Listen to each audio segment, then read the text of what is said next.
বাংলা সাহিত্যের কিছু গল্প নিয়ে আমার এক বিশেষ নিবেদন স্তুতি।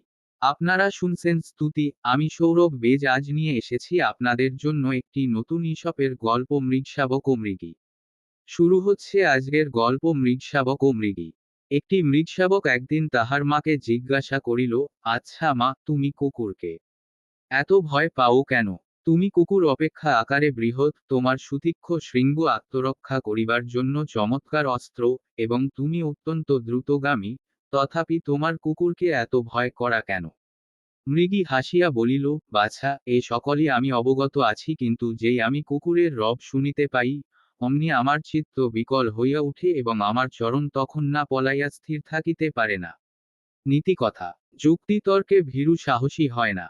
আপনারা শুনছিলেন ঈশপের গল্প মৃগশাবক ও মৃগী।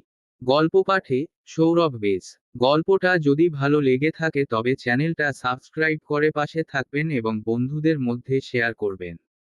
আবার একটা নতুন গল্প নিয়ে হাজির হবে স্তুতি।